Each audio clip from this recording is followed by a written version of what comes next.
दोस्तों 2026 में power sector के स्टॉक्स ने जो रफ्तार पकड़ी है वो सबने देखी है। लेकिन क्या आप एक ऐसी कंपनी में इन्वेस्ट करना चाहेंगे जिसका ऑर्डर बुक जो है उसके टर्नओवर से 3 गुना ज़्यादा है? आज हम बात कर रहे हैं ओम पावर ट्रांसमिशन लिमिटेड के आईपीओ की, जो कि 9 अप्रैल को खुल रही है। और इसकी जो प्रॉफिट है पिछले 2 साल में 250% ज़्यादा हो गया है। आज के डिटेल्स हम इस वीडियो में बात करेंगे। कंपनी काम क्या करती है और इसका फाइनेंशियल कितना है, इसका फाइनेंशियल कितने है, सॉलिड है, और सबसे बड़ी बात सवाल है कि ये लिस्टिंग गेन मिलेगा या फिर लॉन्ग टर्म के लिए हम इसे रखेंगे। चलिए पूरा एनालिसिस करते हैं। उससे पहले आप अगर हमारे यूट्यूब चैनल पर नए हैं तो आप हमारे यूट्यूब चैनल सब्सक्राइब कर सकते हैं, और साथ में आप हमारे टेलीग्राम पे जुड़ सकते हैं, जिसमें आपको आईपीओ से रिलेटेड सारी जानकारी मिलते रहेंगे। वीडियो को डिस्क्रिप्शन में आपको आईपीओ का लिंक मिल जाएंगे, सॉरी टेलीग्राम का लिंक मिल जाएंगे, जिससे आप ज्वाइन कर सकते हैं इस टेलीग्राम में, जिसमें आपको आईपीओ से रिलेटेड सारी जानकारी, मार्केट से रिलेटेड सारी जानकारी आपको मिलते रहेंगे। एक और अभी न्यूज आया था और जेप्टो का आईपीओ आने वाले, बट अभी टाइम लगेंगे इसमें।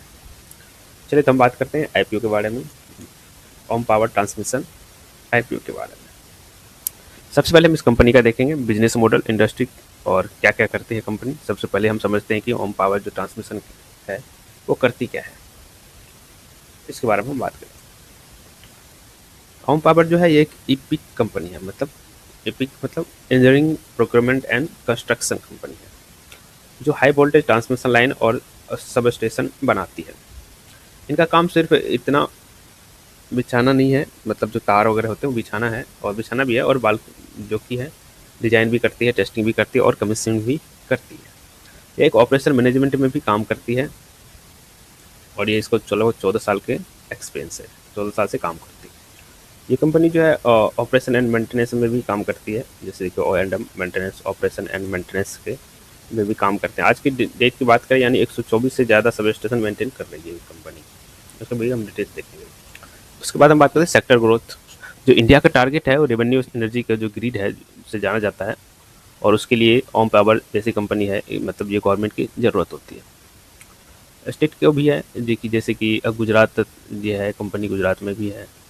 अब ये कंपनी पहले गुजरात में भी थी, अब ये पंजाब, राजस्थान में भी इनका मतलब बढ़ रहा है। ट्रांसमिशन का जो कंपनी है वो भी वहाँ पे ऑपरेट कर रहा है। कंपनी के बारे में हम जान लिए, और अब हम इसके बारे में जान लेते हैं, इसकी जो फाइनेंशियल है उसके बारे में हम जानते हैं। अब आते हैं हम सबसे ज़रूरी हिस्से पर, जैसे कि नंबर्स। एक इन्वेस्टर के लिए जो प्रॉफिट होता है वो सबसे अच्छी होती है कंपनी के। रेवेन्यू 2023 की बात करें तो लगभग 170 करोड़ के आसपास का इसका रेवेन्यू था।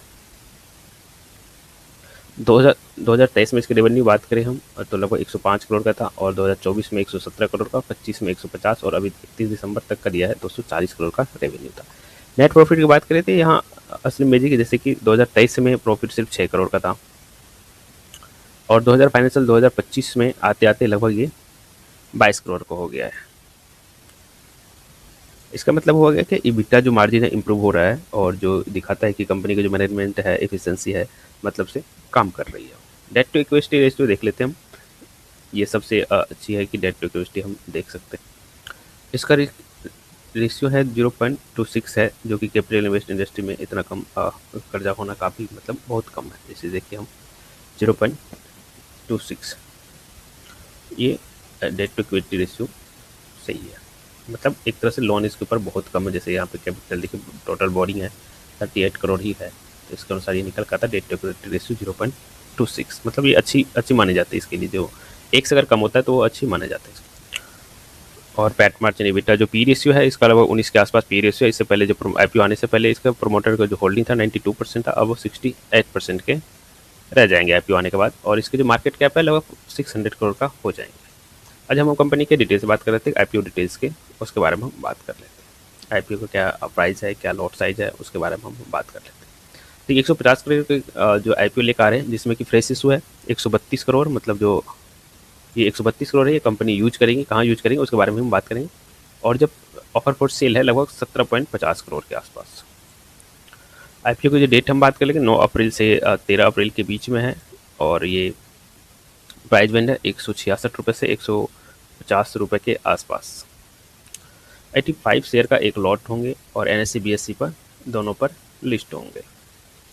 और अगर आप जैसे अप्लाई करेंगे 9 तारीख से लेकर 13 तारीख तक ओपन रहेंगे, जो क्लोज हो जाएंगे 13 तारीख को, और अलॉटमेंट हो जाएंगे 15 तारीख को, और जो रिफंड है वो नेक्स्ट डे हो जाएंगे, और शेयर भी आपके डिमेट अकाउंट में नेक्स्ट डे मतलब 16 अप्रैल को हो जाएंगे, और ये 17 तारीख को आपको लिस्टिंग मिल जाएंगे IPO का। अगर आप IPO मिलता है तो आप इसको 17 तारीख को सेल कर सकते हैं सुबह 10 बजे। रिटेल में आप एक लॉट लगा सकते हैं, मिनिमम 85 शेयर का एक लॉट होंगे, जिसमें आपको 75 रुपये लगेंगे। मैक्सिमम आप 13 लॉट लगा सकते हैं एक रिटेल में। जैसे आप चाहते हैं 14,000 से ज़्यादा लगाना, 2 लाख से कम लगा सकते हैं आप रिटेल में। मिनिमम एक लॉट, मैक्सिमम 13 लॉट। उसी तरह स्मॉल एच बिग एच होते हैं, इसमें कोई लॉकिंग पीरियड नहीं होते। लॉकिंग पीरियड होते हैं एंकर लिस्ट में, QIB में लॉकिंग पीरियड होते हैं। अब हम बात करते हैं कितने परसेंटेज रिजर्व रखा गया है स्मॉल एच बिग एच के लिए, उसके बारे में हम बात करते हैं। QIB के लिए 50% कोटा रखा गया है, स्मॉल एच बिग एच के लिए 15%, और रिटेल जो है हम लोग जैसे उसके लिए 35% का कोटा रखा गया है। कंपनी के बारे में बात कर ली। अब हम देखते हैं कंपनी में जो है क्या अच्छाई है क्या बुराई है, उसके बारे में हम बात करें। तो कोई भी IPO होता है परफेक्ट नहीं होता है, जो कि है उसका हम स्ट्रेंथ वगैरह देखते हैं, फिर पता चलता है ये कंपनी अच्छी होती है, या फिर उसका जो अच्छा नहीं होता वो भी देखते हैं। स्ट्रेंथ का है इसका, सबसे बड़ा स्ट्रेंथ है कि ऑर्डर बुक जो है और रेवेन्यू है इसका वो भी अच्छा है, और लो डेट इक्विटी है रेशियो है, ROE जो है लो डेट है लगभग 35% ये ROE है। इंडस्ट्री जो है पावर सेक्टर है, बूम अभी 2026 में आप देखिए मार्केट गिर रहा है, और जो पावर सेक्टर की कंपनी है उसको आप देखिए सबसे ज़्यादा ग्रो वही कर रहे हैं। इस कंपनी का जो स्ट्रेंथ हमने जान लिया, और रिस्क क्या है इसमें वो भी हम जानेंगे। इनका जो मेजर रेवेन्यू आता है कुछ ही क्लाइंट्स आते हैं, जैसे गवर्नमेंट डिपार्टमेंट से आता है।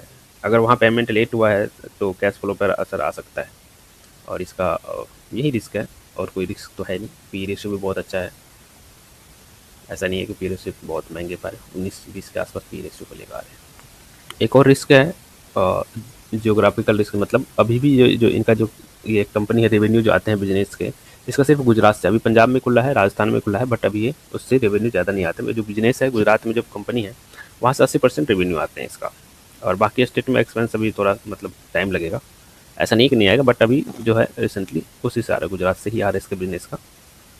ये कंपनी का डिटेल्स हम बात कर लिए, सारे डिटेल्स हम बात कर लिए। अब लास्ट है क्या डिटेल, मतलब क्या हमें करना चाहिए, पावर अप्लाई करना चाहिए इसमें, या फिर ओम पावर में, या फिर नहीं करना चाहिए ओम पावर ट्रांसमिशन में। एक चीज़ और देखते थे कंपनी क्या करेगी जो हमसे पैसे मतलब IPO से पैसे उठा रही। Funding of capital expenditure requirement company to purchase machinery equipment, मतलब ये बता रही कंपनी हम अपने अंदर जो कुछ सामान खरीदेंगे, इक्विपमेंट मशीन वगैरह 11 करोड़ लगाएंगे, पेमेंट करेंगे, जो रीपेमेंट करेंगे फुल, जो लोन वगैरह है उसमें भी करेगी 25 करोड़, मतलब 38 करोड़ का इसके ऊपर लोन है, जिसमें से 25 करोड़ ये पेमेंट करेंगे। फंडिंग और long term working capital requirement company जो आसपास लगभग 55 करोड़ इसमें यूज करेंगे। बाद बाकी जो बचे ये टोटल 91 हो गए, और 140 करोड़ है लगभग जो बचे जनरल पर्पज़ के लिए यूज करेंगे। अब हमें क्या करना चाहिए, इसमें अप्लाई करना चाहिए या फिर नहीं करना चाहिए। चलिए हम पूरा बात करते हैं। देखिए ओम पावर ट्रांसमिशन जो है फाइनेंशियल ऑर्डर बुक जो है बहुत ही अच्छा है, स्ट्रॉन्ग है, और मार्केट अगर बात करें तो सेंटीमेंट पॉजिटिव रहा तो लिस्टिंग भी अच्छी उम्मीद की जा सकती है। लॉन्ग टर्म के लिए यह एक ग्रोथ स्टॉक तो है, लेकिन ध्यान रहे कि इसमें वॉलेटिलिटी भी रह सकती है।